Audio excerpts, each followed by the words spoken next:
एक ऐसी washing machine है जो बिना डिटर्जेंट पाउडर के ही दमदार सफाई देती है। एक तरफ से कथाकथित भ्रष्टाचारी डालो और दूसरी तरफ से क्लीन चिट निकलती है। ये बीजेपी आज एक वॉशिंग मशीन बन गई है।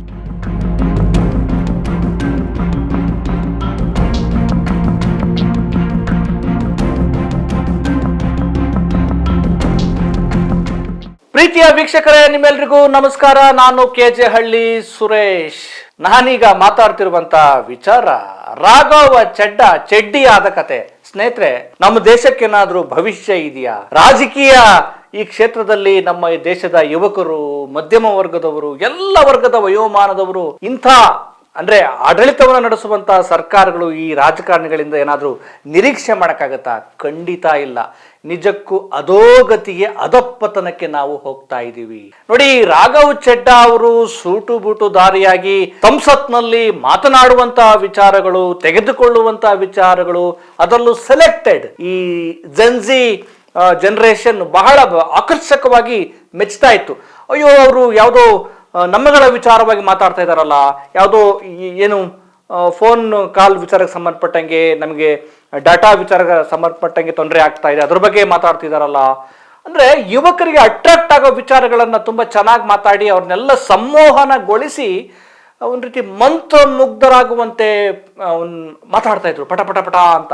ಆ ಸೂಟು ಬೂಟು, ಅವರ ಮುಖಚರ್ಯೆ ಅದೆಲ್ಲ.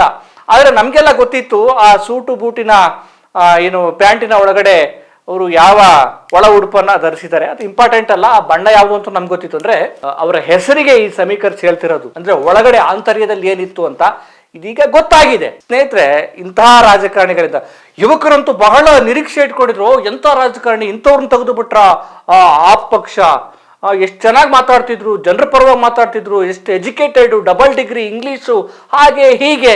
ಇಲ್ಲೇ ಯಾಮಾರೋದು ಯುವಕರು ಮತ್ತೆ ಈ ಜನರೇಷನ್, ಈ ಪೀಳಿಗೆ. ಯಾಕಂದ್ರೆ ನಮಗೆ ರಾಜಕಾರಣ ಗೊತ್ತಿಲ್ಲ, ಬಹಳ ಬೇಗ ಮೋಸ ಮಾಡ್ಬಿಡ್ತಾರೆ. ಮೋಸ, ಫ್ರಾಡ್. ಜನರನ್ನ ಹೆಂಗೆ ಅಟ್ರಾಕ್ಟ್ ಮಾಡ್ಬೇಕು ಅನ್ನೋದು ಗೊತ್ತಿರುತ್ತೆ, ಯಾವ ರೀತಿ ಅವ್ರನ್ನ ಸಂವಹನಗೊಳಿಸೋದು ಗೊತ್ತಿರುತ್ತೆ, ಓಟ್ ಹಾಕ್ಸ್ಕೊಳ್ಳೋದೆ, ಯಾವ ವಿಚಾರಗಳನ್ನ ತೆಗೆದುಕೊಂಡ್ರೆ ಓಟ್ ಹಾಕ್ತಾರೆ ಅನ್ನೋದು ಗೊತ್ತಿರುತ್ತೆ. ಯಾವುದಕ್ಕೂ ಬಗ್ದಿದ್ರೆ ಏನ್ ಮಾಡ್ಬೇಕು ಅನ್ನೋದು ಅವ್ರಿಗೆ ಗೊತ್ತಿದೆ. ನಾನು ಅದ್ರ ಬಗ್ಗೆ ಮಾತಾಡ್ತೀನಿ. ಈ ಚೆಡ್ಡಾ ಯಾವಾಗ ಸ್ವಲ್ಪ ಬಿಜೆಪಿ ಫೇವರ್ ಆಗಿ, ಮೋದಿ ಫೇವರ್ ಆಗಿ, ಅಂದ್ರೆ ಡೈರೆಕ್ಟ್ ಆಗಿ ಹೇಳ್ತಿರ್ಲಿಲ್ಲ, ವೈಯಕ್ತಿಕವಾಗಿ ಬೆಳೆಯೋದಕ್ಕೆ ತಂದೆ ಒಂದು PR ಟೀಮ್ ಇಟ್ಕೊಂಡು ಎಲ್ಲ ಕಡೆ ತಾನು ಮಾತಾಡುವಂತ ಮಾತುಗಳು ವೈರಲ್ ಆಗುವ ಹಾಗೆ ಮಾತಾಡ್ತಿದ್ರು. ತುಂಬಾ ಯುವಕರು ಇವ್ರನ್ನ ಇಷ್ಟಪಡ್ತಾ ಇದ್ರು. ಆದ್ರೆ ಯಾವಾಗ ಆಮ್ ಆದ್ಮಿ ಪಕ್ಷಕ್ಕೆ ಇದರ ಸುಳಿವು ಗೊತ್ತಾಗಿ ಅವ್ರನ್ನ ಏನು ರಾಜ್ಯಸಭೆಯ ಉಪನಾಯಕ ಸ್ಥಾನದಿಂದ ಕಿತ್ತು ಬಿಸಾಕ್ತು, ಆಗ ಬಂದಂತ ಪ್ರತಿಕ್ರಿಯೆ ನೋಡ್ಬೇಕು ಯುವ ಸಮೂಹದಿಂದ ಮತ್ತೆ ಜನರಿಂದ. ಎಷ್ಟು ಚೆನ್ನಾಗಿ ಮಾತಾಡ್ತಿದ್ರು, ಈ ರಾಜಕಾರಣಿಗಳಿಗೆ ಅಂತವ್ರನ್ನ ಉಳಿಸ್ಕೊಳಕ್ ಯೋಗ್ಯತೆ ಇಲ್ಲ, ಹಾಗೆ ಹೀಗೆ ಅಂತ. ಒಂದು ಮಟ್ಟಿಗೆ ಆಮ್ ಆದ್ಮಿ ಪಕ್ಷ ಒಳ್ಳೆ ಕೆಲಸ ಮಾಡಿದೆ. ಯಾಕಂದ್ರೆ ಅವ್ರಿಗೆ ಗೊತ್ತಾಯ್ತು ಇವ್ ಇಲ್ಲಿರನಲ್ಲ, ಯಾಕಂದ್ರೆ ಚೆಡ್ಡಿ ಕಲರ್ ಬೇರೆ ಆಗಿದೆ ಅಂತ. ಅಂದ್ರೆ ಬಹಳ ಬೇಗ ನಂಬ್ಬಿಡ್ತಾರೆ. ಈಗ ಇದೇ ಅವ್ರು ನಿರೀಕ್ಷೆ ಇಟ್ಕೊಂಡಿದ್ರು ಜನರು, ಅವರ ಫಾಲೋವರ್ಸ್ಗಳು, ಇಲ್ಲ ಅವರೊಂದು ಹೊಸ ಪಕ್ಷ ಸ್ಥಾಪನೆ ಮಾಡ್ಬಿಡ್ತಾರೆ, ಮತ್ತೆ ಇನ್ನೇನೋ ಜನರ ಪರವಾದ ಸ್ಟ್ಯಾಂಡ್ ತೆಗೆದುಕೊಳ್ತಾರೆ, ವೈಯಕ್ತಿಕವಾಗಿ ಉಳ್ಕೊಳ್ತಾರೆ ಅಂತ. ಅವ್ರಿಗೆ ಗೊತ್ತಿಲ್ಲ ಈ ರಾಜಕಾರಣದ ಒಳ ಆಂತರ್ಯಗಳು. ನಾವೆಲ್ಲ ನಿರೀಕ್ಷೆ ಮಾಡ್ದಂಗೆ ಗೊತ್ತಿತ್ತು ಇವ್ರು ಏನ್ ಮಾಡ್ತಾರೆ ಅಂತ. ಸೊ ಅವ್ರು ಎಲ್ಲಿಗೆ ಹೋಗ್ಬೇಕು ಅಲ್ಲಿಗೆ ಹೋಗಿದ್ದಾರೆ, ಬಿಜೆಪಿಗೆ ಸೇರ್ಕೊಂಡಿದ್ದಾರೆ. ಒಂದ್ ವೇಳೆ ಸೇರ್ಕೊಳ್ತಿದ್ರು ಈ ಜೋಡಿ ಬಿಡ್ತಾ ಇರ್ಲಿಲ್ಲ. ವಿಶ್ವಗುರು ಏನೋ ಹೇಳ್ತಾರಲ್ಲ, ಈ ವಿಶ್ವ ಗುರುಗಳು, ಈ ಚಾಣಾಕ್ಷ, ಇವರೆಲ್ಲ ವಿಶ್ವಗುರು ಅಲ್ಲ, ಇವರು ಸ್ವಯಂ ಘೋಷಿತರು ಹೇಳ್ತಾರಲ್ಲ, ಇದರಲ್ಲ, ಇವರು ಒಂದ್ ವೇಳೆ ಹೋಗ್ತಾ ಇದ್ರೆ ಬಿಡ್ತಾ ಇರ್ಲಿಲ್ಲ. ಸ್ನೇಹಿತರೆ, ಇದನ್ನೆಲ್ಲ ನೋಡಿದಾಗ ಹೋಗೋದಲ್ಲದೆ ಜೊತೆಗೆ ಒಂದು 6-7 ಜನ ಸಂಸದರನ್ನು ಕೂಡ ಕರ್ಕೊಂಡು ಹೋಗಿದ್ದಾರೆ ಬಿಜೆಪಿಗೆ. ಇನ್ನೊಂದು ವಿಪರ್ಯಾಸ ನಾಟಕ ಏನು ಅಂದ್ರೆ, ಇದೇ ರಾಘವ್ ಚೆಡ್ಡಾ ಆಮ್ ಆದ್ಮಿ ಪಕ್ಷದಲ್ಲಿ ಉಳಿದುಕೊಂಡು ಬಿಜೆಪಿ ಬಗ್ಗೆ ಏನು, ಅವ್ರು ಬಿಜೆಪಿ ಅನ್ಪಾಡು, ಆಮೇಲೆ ಗೂಂಡಾ ಪಕ್ಷಗಳು, ಅದೊಂದು ಅಲ್ಲಿ ಬಿಜೆಪಿಯಲ್ಲಿ ಇರೋರೆಲ್ಲ ಅನಕ್ಷರಸ್ಥರು ಮತ್ತೆ ಅನ್ಪಾಡ್ಗಳವರು, ಒಂದು ಗೂಂಡಾ ಪಕ್ಷ ಅಂತ ಹೇಳಿ ಟೀಕೆ ಮಾಡಿದ್ರು. ಆದ್ರೆ ಈಗ ಅದೇ ರಾಘವ್ ಚೆಡ್ಡಾ ಅಲ್ಲಿಗೋಗ್ಬಿಟ್ಟು ಮೋದಿ ನಗಳೋದು, ಮೋದಿ ಬಂದ್ಮೇಲೆ ದೇಶ ಎಲ್ಗೋ ಹೋಗ್ಬಿಟ್ಟಿದೆ, ಹಾಗೆ ಹೀಗೆ ಅಂತ. ಆ ವಿಡಿಯೋಗಳನ್ನ ಹಾಕ್ತಿವಿ ನೋಡಿ. ಇರುವಾಗ ಒಂದ್ಸಲಿ ಒಂದು ಸ್ಟ್ಯಾಂಡ್, ಹೋದ್ಮೇಲೆ ಇನ್ನೊಂದು ಸ್ಟ್ಯಾಂಡ್. ಇವರೆಲ್ಲ ನಮ್ಮ ರಾಜಕಾರಣಿಗಳು, ಇಂಥವ್ರೆಲ್ಲ ಪಾಪ ನಮ್ಮ ಯುವ ಪೀಳಿಗೆಗೆ ಆದರ್ಶ ಆಗ್ತಾರೆ. ಯಾಕೆಂದ್ರೆ ಯಾರೋ ಸ್ವಲ್ಪ ವಿಶೇಷವಾಗಿ ಮಾತಾಡಿದಾಗ ರಾಜಕಾರಣನೇ ಕೆಟ್ಟದ್ದು ಅಂತ ಅಂದ್ಕೊಂಡಾಗ ಈ ತರದವ್ರು ಬಂದು ಏನೋ ಒಂದು ಸ್ಪೆಷಲ್ ಆಗಿ ಗುರುತಿಸಿಕೊಂಡು ಅವ್ರ ಪರವಾಗಿ ಮಾತಾಡಿದಾಗ ಇಟ್ಕೊಳ್ತಾರೆ. ಆದ್ರೆ ಇವರೆಲ್ಲ ಅದೇ ಗಿರಾಕಿಗಳೇ. ಒಳಗಡೆ ಮೇಲೆ ಅಷ್ಟೇ, ಒಳಗಡೆ ಯಾವ ಕಲರ್ ಅಂತ ಗೊತ್ತಾಗಲ್ಲ. ಸೊ ಈಗ ಬಿಜೆಪಿಗೆ ಸೇರ್ಕೊಂಡು ಮತ್ತೆ ಇದೇ ರಾಘವ್ ಚಡ್ಡಾ ಇನ್ನೊಂದು ಹೇಳ್ತಾ ಇದ್ರು, ಏನು ಅಂದ್ರೆ ಬಿಜೆಪಿ ಬಗ್ಗೆ. ಬಿಜೆಪಿ ಅದೊಂದು ರೀತಿ ವಾಷಿಂಗ್ ಮಷಿನ್ ಒಂದು ಪಕ್ಷ. ಎಷ್ಟೇ ಭ್ರಷ್ಟಾಚಾರಿ ಆಗ್ಲಿ ಏನೇ ಆಗ್ಲಿ ಅವರು ಇಲ್ಲಿ ಬಂದ್ ಸೇರ್ಕೊಂಡ್ಬಿಟ್ರೆ, ವಾಷಿಂಗ್ ಮಿಷಿನ್ ಬಂದ್ಬಿಟ್ರೆ ಪೂರ್ತಿ ಪ್ಯೂರ್ ಆಗಿ ಒಂದ್ ರೀತಿ ಪ್ರಾಮಾಣಿಕನಾಗಿ ಸ್ವಚ್ಛವಾಗಿ ಹೊರಗಡೆ ಬಂದ್ಬಿಡ್ತಾರೆ ಬಿಜೆಪಿ ಅನ್ನೋ ಪಕ್ಷಕ್ಕೆ, ಈ ವಾಷಿಂಗ್ ಮಿಷಿನ್ ಬಿಜೆಪಿಗೆ ಅಂತ. ಮತ್ತೆ ಈಗ ಅಲ್ಲಿಗೆ ಹೋಗ್ಬಿಟ್ರೆ ಇವರು ಪ್ಯೂರ್ ಆಗ್ತಾರ? ನೋಡೋಣ ಸ್ನೇಹಿತರೆ, ನಮ್ಮ ರಾಜಕಾರಣ ಯಾವ ಮಟ್ಟಕ್ಕೆ ತಲುಪ್ತಿದೆ, ಯಾವ ಅಧೋಗತಿಗೆ ಹೋಗ್ತಾ ಇದೆ ನೋಡಿ. ಆಮೇಲೆ ಈ ರಾಘವ್ ಚಡ್ಡನ್ ತೆಗೆದ್ರು ಆಮ್ ಆದ್ಮಿ ಪಕ್ಷದವರು, ಏನು ರಾಜ್ಯಸಭೆಯ ಏನು ಉಪನಾಯಕ ಸ್ಥಾನದಿಂದ ತೆಗೆದಾದ್ಮೇಲೆ ಅಲ್ಲಿ ಪಾಪ ಇನ್ನೊಬ್ಬ ಅದೇ ಪಕ್ಷದ ಅಶೋಕ್ ಮಿತ್ತಲ್ ಅಂತೇಳಿ ಅವ್ರನ್ನ ಆ ಸ್ಥಾನಕ್ಕೆ ಕೂರಿಸಿದ್ರು. ಅಶೋಕ್ ಮಿತ್ತಲ್ ಇನ್ನು ಬಂದು ಆರಾಮಾಗಿ ಆ ಸ್ಥಾನವನ್ನ ನಿಭಾಯಿಸೋ ಅಷ್ಟೊತ್ತಿಗೆ ಒಂದು ವಾರದ ಒಳಗಡೆ ಈ ಮೋದಿ ಮತ್ತು ಅಮಿತ್ ಶಾ ಇವ್ರನ್ನ ಏನ್ ಕರಿಬೇಕು, ಈ ದೇಶಕ್ಕೆ ಒಂದ್ ರೀತಿ ಕಂಟಕರು, ದೇಶದ ಕಂಟಕರು ಇದಾರಲ್ಲ, ಈ ಜನಕಂಟಕ ಜೋಡಿ ಇದೆಯಲ್ಲ, ಈ ಜನಕಂಟಕ ಜೋಡಿ ಏನ್ ಮಾಡ್ತು ಗೊತ್ತಾ? ಅಶೋಕ್ ಮಿತ್ತಲ್ ಬಂದು ಒಂದು ವಾರದ ಒಳಗಡೆನೆ, ಸಹಜವಾಗಿ ಅಶೋಕ್ ಮಿತ್ತಲ್ ಯಾರಪ್ಪ ಅಂದ್ರೆ ಅವರು ಯೂನಿವರ್ಸಿಟಿಯ ಪ್ರಾಧ್ಯಾಪಕ ಮತ್ತೆ ಶಿಕ್ಷಣ ಸಂಬಂಧಪಟ್ಟಂಗೆ ಕುಲಪತಿ ಕೂಡ ಆಗಿದ್ದಂತೆ. ಅವ್ರೊಂದು ಲವ್ಲಿ ವಿಶ್ವವಿದ್ಯಾಲಯ ಇದೆ, ಮತ್ತೆ ಸದಸ್ಯ ಕೂಡ ರಾಜ್ಯಸಭೆ. ಅಶೋಕ್ ಮಿತ್ತಲ್ ಬಂದ ತಕ್ಷಣನೇ ಇಡಿ ಚೂ ಬಿಟ್ಬಿಡೋದು. ಇಡಿ ಚೂ ಬಿಟ್ಟಿದ್ದಾರೆ. ಏನ್ ಕಂಟಿನ್ಯೂಸ್ ಆಗಿ 3 ದಿನಗಳ ಕಾಲ ದಾಳಿ, ಅಶೋಕ್ ಮಿತ್ತಲ್ ಶಿಕ್ಷಣ ಸಂಸ್ಥೆಗಳ ಮೇಲೆ, ಮನೆಗಳ ಮೇಲೆ, ಅವ್ರದ್ದೆಲ್ಲೆಲ್ಲಿ ವಹಿವಾಟುಗಳಿದಾವ ದಾಳಿ ಮಾಡಿ. ಯಾಕೆ ಅಶೋಕ್ ಮಿತ್ತಲ್ ಹೇಳ್ದೆ ಕೇಳದೆ ಬಿಜೆಪಿಗೆ ಬರಬಾರ್ದು? ಜಂಪಿಂಗು ನೋಡಿ. ಈ ಹಂತಕ್ಕೆ ಈ ದೇಶದ ರಾಜಕಾರಣ ಬಂದು ನಿಂತಿದೆ ಸ್ನೇಹಿತರೆ. ಅಶೋಕ್ ಮಿತ್ತಲ್ ಆಯ್ತು, ಈಗ ರಾಘವ್ ಚಡ್ಡಾ ಅವರು ಚಡ್ಡಿ ಹಾಕೊಂಡು ಬಂದ್ರು. ಸೊ ಈಗ ಆಗ್ತಾ ಇದೆ. ಏನು ಹೇಳ್ಬೇಕು, ನನಗಂತೂ ರಾಜಕಾರಣಕ್ಕೆ ಯಾರು ಬರ್ಬೇಕಾಗಿತ್ತು, ರಾಜಕಾರಣದಲ್ಲಿ ಯಾರು ಇರಬೇಕಾಗಿತ್ತು, ಅವ್ರಿಲ್ಲ. ಈ ಬಿಜೆಪಿ ಏನ್ ಮಾಡಕ್ ಹೊರಟಿದೆ ಅಂದ್ರೆ, ತನಗೊಂದು ಪ್ರತಿಪಕ್ಷವೇ ಇರಬಾರ್ದು. ಇವರು ಸರ್ವಾಧಿಕಾರಿ ಮನಸ್ಥಿತಿ ಹೇಗೆ, ತನಗೊಂದು ಪ್ರತಿಪಕ್ಷವೇ ಇರಬಾರ್ದು, ಪ್ರತಿಪಕ್ಷದವ್ರನ್ನೂ ತನ್ನ ಪಕ್ಷಕ್ಕೆ ಸೇರಿಸಿಕೊಂಡು ಕೇವಲ ಆಡಳಿತ ಮಾಡಿಸೋದು. ಅಂದ್ರೆ ಪ್ರತಿಪಕ್ಷವೇ ಇಲ್ಲದೆ ಪ್ರಶ್ನೆ ಮಾಡೋರೇ ಇಲ್ಲದೆ ಸರ್ವಾಧಿಕಾರಿ ಧೋರಣೆಯನ್ನು ಅನುಸರಿಸೋದು, ಬೇಕಾದ ಕಾನೂನು ಮಾಡೋದು, ಅವ್ರಿಗೆ ಮನಸ್ಸಿಗೆ ತಕ್ಕಂಗೆ ಚೂ ಬಿಡೋದು, ದಾಳಿ ಮಾಡೋದು. ನೋಡಿ, ಏಕನಾಥ್ ಶಿಂದೆ, ಅಜಿತ್ ಪವಾರ್ ಇವರೆಲ್ಲ ವಾಷಿಂಗ್ ಮಿಷಿನ್ ಬಂದವರು.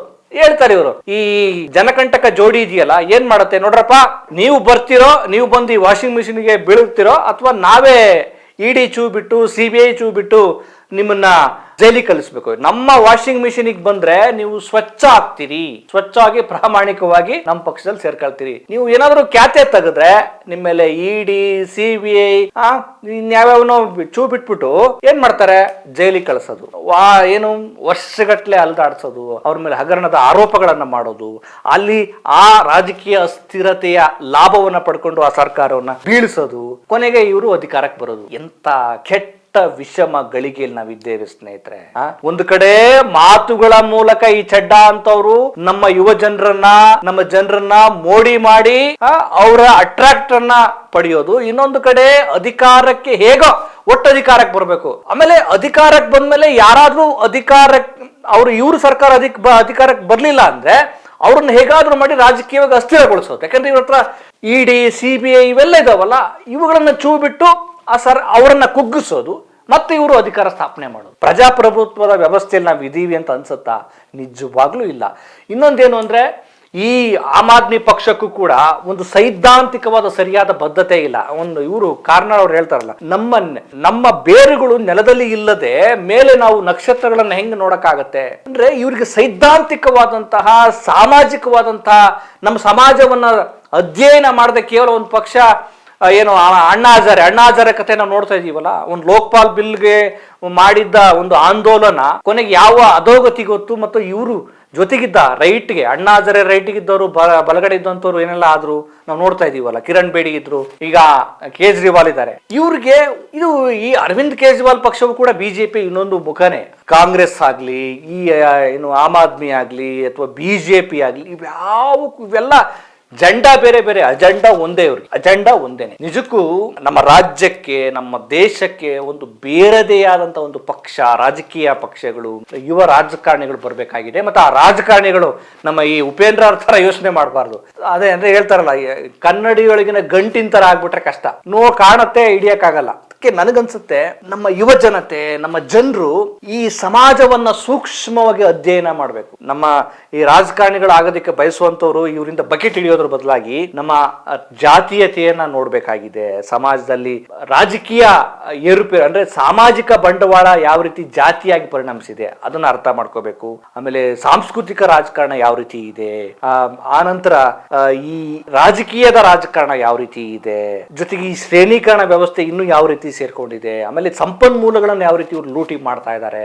ನಾವು ಅಧಿಕಾರಕ್ಕೆ ಬರೋದಕ್ಕೆ ಈ ಸಮಾಜವನ್ನ ಹೆಂಗ್ ಅಧ್ಯಯನ ಮಾಡಬೇಕಾಗಿದೆ. ಇವತ್ತು ಚಿಂತಕರು, ಪ್ರಜ್ಞಾವಂತರು ನಾವೆಲ್ಲ ಚಿಂತನೆ ಮಾಡಬೇಕಾಗಿದ್ದು ಮತ್ತೆ ಯುವಕರಿಗೆ ಹೇಳ್ಬೇಕಾಗಿದೆ ಏನಂದ್ರೆ ಸಮಾಜವನ್ನ ನೋಡುವ ರೀತಿ ಹೇಗೆ, ನಾವು ಒಳ್ಳೆ ರಾಜಕಾರಣಿಯಾಗಿ ರೂಪುಗೊಳ್ಳೋದಕ್ಕೆ ಯಾವ ರೀತಿ ನಾವು ಸಮಾಜವನ್ನ ಅರ್ಥ ಮಾಡ್ಕೊಳ್ಬೇಕಾಗಿದೆ, ಇಲ್ಲಿನ ಜಾತಿ ವ್ಯವಸ್ಥೆ ಹೇಗಿದೆ, ಇಲ್ಲಿನ ಸಾಮಾಜಿಕ ವ್ಯವಸ್ಥೆ ಹೇಗಿದೆ, ಮತ್ತೆ ಸಂಪನ್ಮೂಲಗಳನ್ನ ಯಾವ ರೀತಿ ಈ ಬಂಡವಾಳಶಾಹಿಗಳು ಲೂಟಿ ಮಾಡ್ತಾ ಇದ್ದಾರೆ, ಈ ಬಂಡವಾಳಶಾಹಿಗಳು ಮತ್ತು ಈ ರಾಜಕೀಯ ಪಕ್ಷಗಳು ಯಾವ ರೀತಿ ಒಂದ್ ರೀತಿ ಒಪ್ಪಂದ ಮಾಡ್ಕೊಂಡಿದ್ದಾರೆ, ಇವರಿಗೆ ಚುನಾವಣೆ ಸಂದರ್ಭದಲ್ಲಿ ಯಾವ ರೀತಿ ಫಂಡ್ ಮಾಡ್ತಾರೆ, ನಾವು ಹೇಗೆ ಇದಕ್ಕೆಲ್ಲ ಬ್ರೇಕ್ ಹಾಕ್ಬೋದು. ಬಹಳ ದೊಡ್ಡ ವಿಷ ವೃಕ್ಷ ಇದು. ಇದನ್ನ ಕೀಳ್ಬೇಕು ಅಂದ್ರೆ ಬಹಳ ಕೆಲಸ ಮಾಡ್ಬೇಕಾಗತ್ತೆ. ಸುಮ್ನೆ ಇಲ್ಲ ಅಂದ್ರೆ ಈ ಚಡ್ಡಾ ತರದವ್ರು ಬಂದ್ಬಿಟ್ಟು ಒಂದು ಅಟ್ರಾಕ್ಟ್ ಮಾಡ್ಬಿಟ್ಟು ಹೋಗ್ತಾರೆ ಹೊತ್ತು ಅವ್ರಿಗೆ ಇವರ ಚಿಂತನೆಗಳು ನೆಲದ ಆಳಕ್ಕಿರಲ್ಲ. ಸುಮ್ನೆ ಟಿಸಿಲ್ ಹೊಡ್ಕೊಂಡಿರ್ತಾರೆ. ಸೊ ತುಂಬಾ ಅಪಾಯದ ಸ್ಥಿತಿಯಲ್ಲಿ ನಾವೆಲ್ಲ ಇದ್ದೇವೆ. ಒಂದು ಕಡೆ ಅಧಿಕಾರಕ್ಕೆ ಯಾವ ರೂಪದಲ್ಲಾದ್ರೂ ನಾವು ಬರ್ತೀವಿ. SIR ಪ್ರಕ್ರಿಯೆ, ತಮಗೆ ಓಟ್ ಹಾಕ್ದೇ ಇರೋ ಜನರನ್ನ ಡಿಲೀಟ್ ಮಾಡಿಸೋದು, ಗೂಂಡಾ ಮಾಡೋದು, ದಾಳಿ ಮಾಡಿಸೋದು, ಸರ್ಕಾರದವ್ರನ್ನ ಪ್ರಶ್ನೆ ಮಾಡಿದವ್ರನ್ನ UAP ಕೇಸ್ ಹಾಕ್ಸೋದು, ಇಂಡೈರೆಕ್ಟ್ ಆಗಿ ಅಘೋಷಿತ ತುರ್ತು ಪರಿಸ್ಥಿತಿ ದೇಶದಲ್ಲಿ ಕ್ರಿಯೇಟ್ ಆಗ್ತಾ ಇದೆ. ನಮ್ಮ ಅಧಿಕಾರ ನಾವ್ ಹೇಳ್ದಂಗೆ ಕೇಳ್ತಾ ಇದ್ರೆ ಅವ್ರ ಮೇಲೆ ಸಾಂವಿಧಾನಿಕ ಸಂಸ್ಥೆಗಳನ್ನ ಛೂ ಬಿಡೋದು. ಈ ಪರ್ಯಾಯ ಪಕ್ಷಗಳು ಅಂತ ನೋಡಿದ್ರೆ ಕಾಂಗ್ರೆಸ್ ಇವೆಲ್ಲ ಇವೆಲ್ಲ ನೋಡಿದ್ರೆ ಇವೆಲ್ಲ ಏನ್ ಪ್ರಯೋಜನಕ್ಕೆ ಬರಲ್ಲ. ಒಂದು ದೊಡ್ಡ ಆಂದೋಲನ ರೂಪುಗೊಳ್ಬೇಕಾಗಿದೆ, ಒಂದು ದೊಡ್ಡ ರಾಜಕೀಯ ಸಂಚಲನ ಕ್ರಿಯೇಟ್ ಆಗ್ಬೇಕಾಗಿದೆ. ಆ ರಾಜಕೀಯ ಸಂಚಲನ, ರಾಜಕೀಯ ಪ್ರಜ್ಞಾವಂತಿಕೆ ಸಾಮಾಜಿಕ ತಳಮಟ್ಟದಿಂದ ರೂಪುಗೊಳ್ಬೇಕಾಗಿದೆ. ಅದಕ್ಕೆ ಒಂದು ನಿಯತ್ತಾಗಿ ಬಂಡವಾಳ ಹೂಡುವಂತ ವ್ಯವಸ್ಥೆ ಬರಬೇಕಾಗಿದೆ. ಇದೆಲ್ಲ ಒಂದೇ ದಿನಕ್ಕೆ ಆಗೋದಿಲ್ಲ, ನನಗೂ ಗೊತ್ತಿದೆ. ಒಂದು ಹಂತವಾಗಿ ದೊಡ್ಡ ಮಟ್ಟ ಹಂತವಾಗಿನೇ ಸಮಾಜ ಇದನ್ನ ಕ್ರಿಯೇಟ್ ಮಾಡ್ಕೋಬೇಕು, ಇಲ್ಲ ಅಂದ್ರೆ ನಮ್ಮನ್ನ ದಮನ ಮಾಡಿಬಿಡ್ತಾರೆ. ಓಕೆ, ಈ ರೀತಿಯ ಚಡ್ಡಾ ತರದವರು, ಈ ಅಮಿತ್ ಶಾ, ಮೋದಿ ತರದ ಈ ಸರ್ವಾಧಿಕಾರಿಯ ವ್ಯವಸ್ಥೆ ಮತ್ತೆ ವಿಫಲವಾದಂತ ಪ್ರತಿಪಕ್ಷಗಳು, ಅಸಹಾಯಕರಾದ ನಮ್ಮ ಜನಗಳು ಎಲ್ಲ ಬದಲಾಗ್ಲಿ. ಮುಖ್ಯವಾಗಿ ನಮ್ಮ ಜನ ಜಾಗೃತರಾಗಬೇಕಾಗಿದೆ. ಜನ ಜಾಗೃತರಾಗದೇ ಇದ್ರೆ, ಪ್ರಜ್ಞಾವಂತರಾಗದೇ ಇದ್ರೆ, ಮತ್ತು ತಳಮಟ್ಟದ ರಾಜಕೀಯ ಪ್ರಜ್ಞೆ ಬರದೇ ಇದ್ರೆ, ನಾವು ಮತ್ತೆ ಈ ಬ್ರಿಟಿಷರು ನಮ್ಮನ್ನು ಹೆಂಗೆ ಆಳ್ವಿಕೆ ಮಾಡ್ತಾ ಇದ್ರು ಅದೇ ರೀತಿಯಾಗಿ ಈ ಬಂಡವಾಳಶಾಹಿಗಳು, ಈ ಪ್ರಭುತ್ವಗಳು, ಈ ರಾಜಕಾರಣಿಗಳು ನಮ್ಮನ್ನು ಮತ್ತೆ ಪಾತಾಳಕ್ಕೆ ತೆಗೆದುಕೊಂಡೋಗಿ ನಮ್ಮಲ್ಲಿ ದಬ್ಬಾಳಿಕೆ ನಡೆಸ್ತಾರೆ. ಏನಂತೀರಿ? ನಾವು ಮತ್ತೆ ಒಂದು ಪ್ರಜ್ಞಾವಂತಿಕೆಯನ್ನು ರೂಢಿಸ್ಕೊಳ್ಳೋಣ. ಮತ್ತೊಂದು ವಿಚಾರದೊಂದಿಗೆ ನಿಮ್ಮನ್ನು ಭೇಟಿ ಮಾಡ್ತೇನೆ. ನಮಸ್ಕಾರ.